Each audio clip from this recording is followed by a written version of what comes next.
She doesn't even belong here. It's humiliating. Amanda's voice sliced through the soft hum of conversation, halting everything. The laughter, the clinking of glasses, gone in an instant. My heart clenched. Across the room, my 8-year-old daughter, Lily, froze mid-turn of her cherished music box. Her small fingers hovered above the brass key, her eyes locked on the floor. The warmth of the living room evaporated, replaced by a suffocating stillness. I'm Emma, and I never imagined hearing words like that about my child, especially not from Amanda, my brother's new wife. Lily was diagnosed with autism at 4. She may experience the world through a different lens, but her heart? It's the most radiant thing I know. What did you just say? I asked, trying to steady the tremble in my voice. Amanda, draped elegantly on the edge of our parents' ornate sofa, like she was posing for a catalog shoot, sighed and rolled her eyes. Oh, come on, Emma. Someone had to say it. She just sits there, fiddling with that music box, barely saying a word. It's a party, not a therapy session. The air turned brittle. Conversations died mid-sentence. My brother, Michael, shifted in his seat, eyes glued to the floor. The silence from him hit harder than Amanda's cruelty. We'd grown up side by side in this house. We were a team. Now he wouldn't even defend his niece.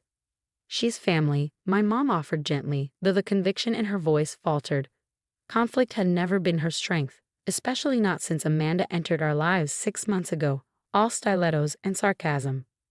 I glanced at Lily. She still held the music box close, a delicate antique our grandmother had given her before passing. It was more than a keepsake, it was her anchor. Gran had been the one person who fully embraced Lily, who never saw her as broken, just beautifully unique. We're leaving, I said, rising. It's clear we're not welcome. I reached for Lily's hand, but she didn't budge. Instead, she did something none of us expected. She opened the music box. The soft, familiar melody filled the room, Over the Rainbow, Gran's favorite. But then Lily's voice rose gently to meet the notes, singing each line with haunting clarity. Her voice, usually barely above a whisper, carried through the stunned silence, every note tender, perfect. Amanda's smugness cracked. My mom's eyes glistened.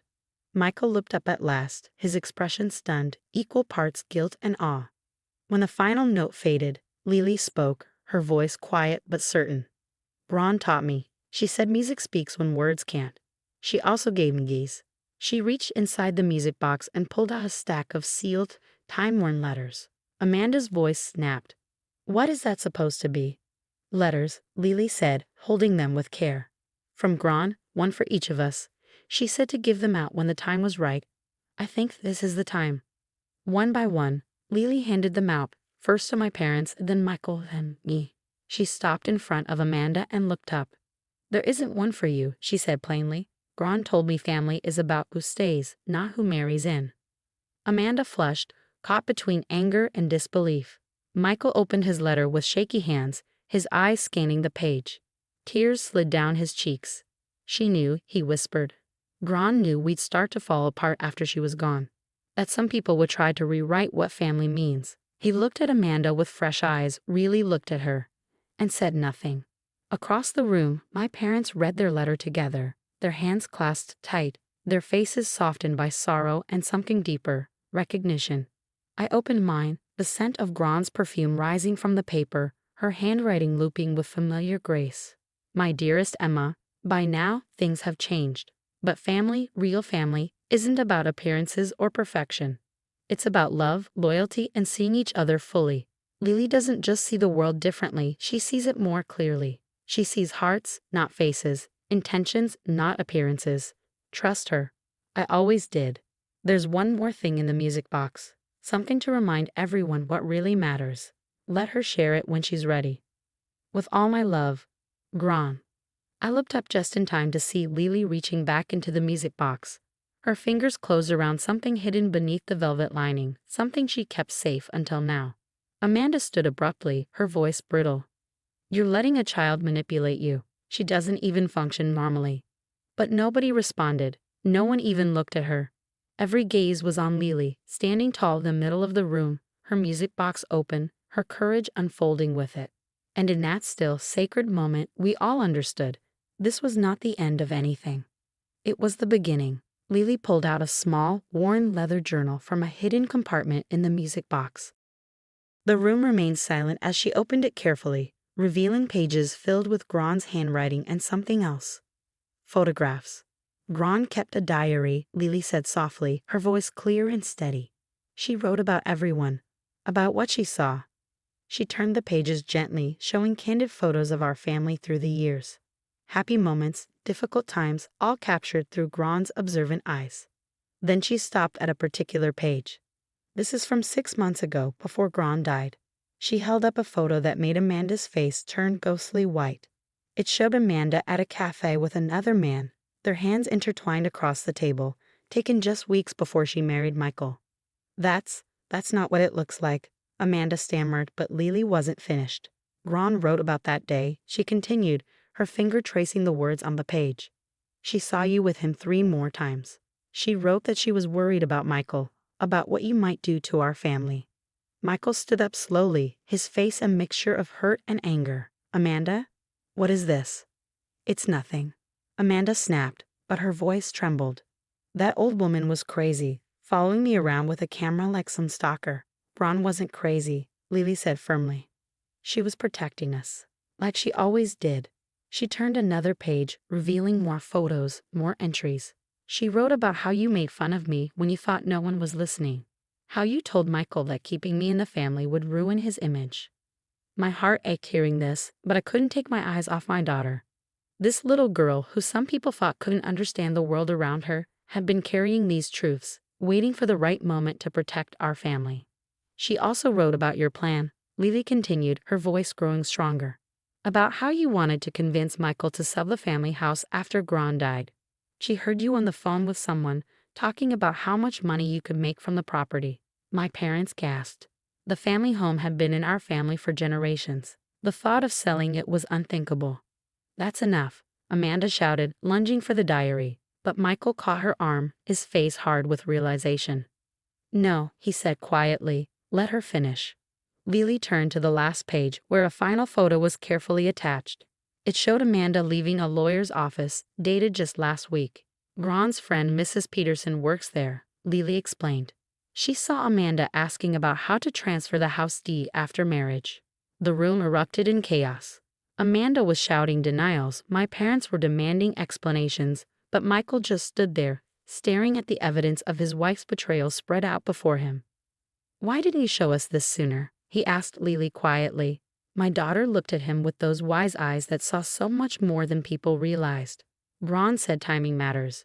She said sometimes people need to show who they really are before the truth can help. I moved to stand behind Lily, placing my hands protectively on her shoulders. But she didn't need my protection anymore. She had grown stronger than any of us had realized. You don't understand what you're doing, Amanda hissed, grabbing her designer purse. You're ruining everything. No, Michael said, his voice firm. You did that yourself. He turned to Lily, kneeling down to her level. Thank you, sweetheart, for watching over us, just like Gron asked you to. Amanda stormed out, the door slamming behind her. The sound echoed through the house, marking the end of her presence in our family. My parents embraced Lily, their eyes filled with tears of gratitude and regret. We're so sorry, Mom whispered, for not seeing everything sooner, for not standing up for you stronger. But Lily just smiled, that beautiful, pure smile that lit up her whole face. Gron said family sometimes loses its way, she said, but love always brings them back home. She closed the music box gently, the familiar melody playing one last time. But there was still one more secret hidden inside, one final gift from Gron that would heal our family completely. The last part of the music box had a small folded paper and a tiny key. Lily carefully unfolded the paper and smoothed it out with her hands. It's Gron's real will, she said quietly. Michael leaned in, confused. But we already read the will months ago. Mom nodded. The lawyer handled it all after Gron passed. That wasn't Gron's real lawyer, Lily explained. Gron wrote that Amanda made her use someone else. But Gron kept the real will safe. She held up the key. This opens her safety deposit box at the old bank downtown. I remembered that bank. Gron had always used it, even when newer ones opened. Now I knew why. She was protecting our family, even after she was gone. The next morning, we all went to the bank. When the box opened, we found another letter from Gran and some legal papers that changed everything. The house, Mom said, her eyes wide. She read from the papers. Braun said it can never be sold. It belongs to a family trust, for Lily. Tears filled my eyes as I read Gran's letter. She had watched Lily grow, seen how special she was, and knew Lily was the right one to take care of our family's home and memories. Lily sees the truth where others only see differences, Gran wrote. She'll protect our home and keep our family together, just like she protected this will until the right time. Michael, who had started the process to divorce Amanda that morning, knelt beside Lily. You saved our home. You saved all of us. Lily smiled, a calm, knowing smile that reminded me so much of Gran. Gran said home isn't just a place, she said. It's where family remembers who they really are. In the months that followed, our family grew close again. The house became warm and full of laughter. Michael spent more time with Lily, and he began to see the world through her eyes. One evening, as we sat on the porch swing Gran had loved, Lily opened her music box again. As the melody played, she showed me a photo she had kept hidden until now. It was of Gran holding baby Lily, looking at her with love and pride. On the back, Gran had written, "Some see her difference as a problem. I see it as her superpower. She'll show everyone that love is louder than words, and truth is brighter than how things look."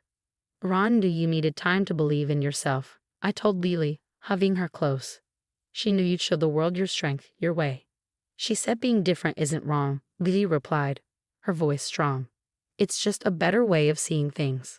When the real will was shown, Amanda's claims to the house and family estate were thrown out. She left quickly, and we didn't see her again. Michael was free to heal, and our family was stronger without her.